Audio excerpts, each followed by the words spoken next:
What's up, space pirates? This is your Admiral, the Dread Pirate Dr. Disaster, and it has been funny over the past few years to watch modern video games promote themselves with ugly female main characters, games like Star Wars Outlaws, as an example, only to watch them get blindsided by piss-poor sales.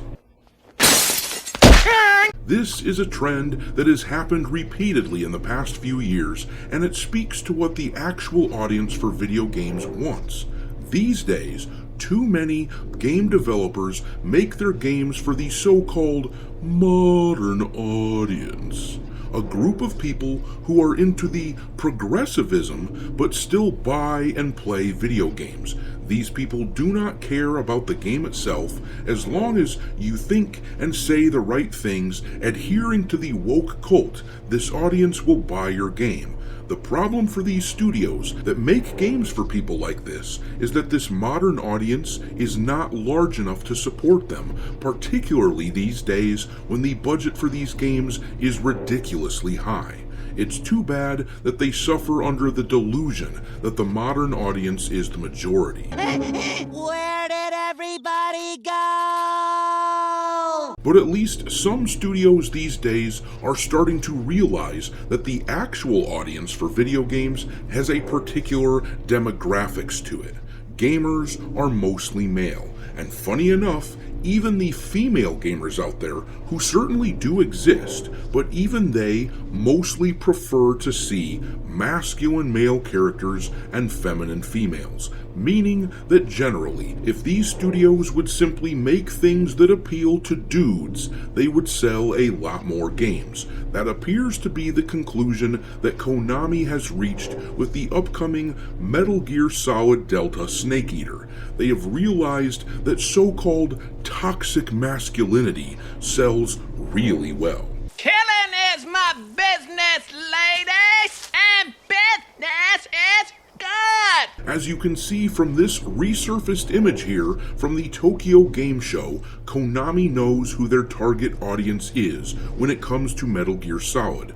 This is personally just about my most anticipated game from 2025, and based on what we're seeing on Steam, I am certainly not alone in my excitement for this title. Meanwhile, other studios who were assured by the HR lady sewer creatures that work for them that characters who look like this are the wave of the future and that people will buy it in droves, those studios are learning the hard way that this isn't exactly a gold mine. This is no mine. It's a tomb.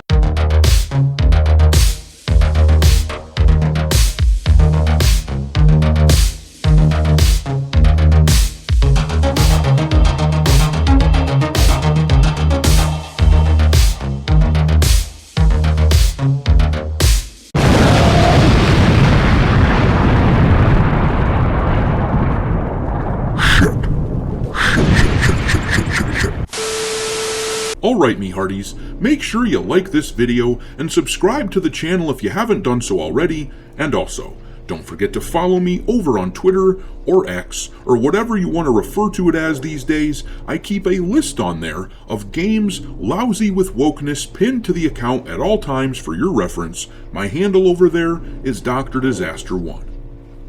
But alright, let's talk about Metal Gear Solid Delta Snake Eater, a game that is seemingly rejecting the hell out of the modern audience and embracing the actual audience in a big way.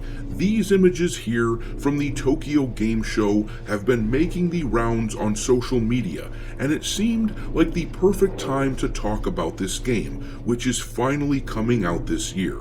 We don't even have a definitive release date yet. We've just been told that the game is coming out sometime in 2025, and the game is already at number 24 on the Steam charts wish list, and they already have over 50,000 followers to top it off.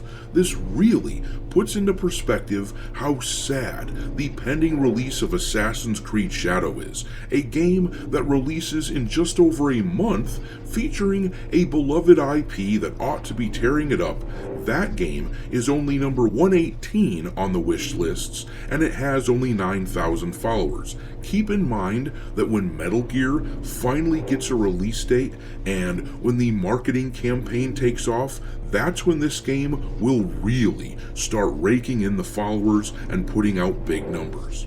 But the thing is, this is a game that has avoided controversy, unlike so many of these other studios these days that go out of their way to embrace woke shit and piss off a massive chunk of the gamers out there. There's nothing woke about Metal Gear, no bad localization, no bad character redesigns, nothing that has scared people off. And if anything, this image here from the Tokyo Game Show is giving gamers hope that this is a studio that gets it when it comes to this franchise. I'm not the biggest fan of Konami in general, but they are definitely capable of making games that gamers actually want to play. This tweet here from Pirate Nation does a nice job of really summarizing where the excitement people are feeling for this game comes from. The post says, literally conserved everything from the original that had to be conserved. Graphics are a straight upgrade while maintaining the visual spirit. The areas are the same, the voice acting is copied over, the gameplay has been improved in the ways that people have been asking for this entire time. How is this literally not the perfect remake? And the answer to that question is that it does look like the perfect remake. Every trailer for this game has been met with excitement and it gets positive ratios. It looks like this was made, like Metal Gear was made, by someone who wants to sell some video games, not just preach some progressive shit and virtue signal to the access media. And the booth girls in this image here suggest that the makers of this game understand who their audience is. Now, compare that to the likes of Assassin's Creed Shadows, pandering to the modern audience with their progressive woke shit. Or compare it to the likes of Dragon Age the Veilguard, with all the weird-ass gender crap that they tried to shove down our throats. Or Star Wars Outlaws, where they continue to take a franchise that had a decidedly male-skewing audience, and they try desperately to get us interested in playing games which feature mannish-looking female characters. No, Metal Gear calls us back to a time when games were made for gamers and not progressive ideologues who don't buy games in the first damn place. This is the sort of title that has the potential to heal the industry, while other studios lay off employees like desperate sailors bailing water out of their boat. Studios that make stuff like this will become an attractive place for talented devs to work at in the future, and the brain drain will result in the market correcting itself. So yeah, we'll keep our eyes out to make sure that the game remains faithful to the original, that it remains a testosterone-fueled survivalist romp in the jungle. And unless something bad pops up, I recommend that you guys give this one a try. I'm not a fan of pre-ordering games, so I won't tell you to do that, but once we find out the release date, I recommend that you folks circle it on your calendar.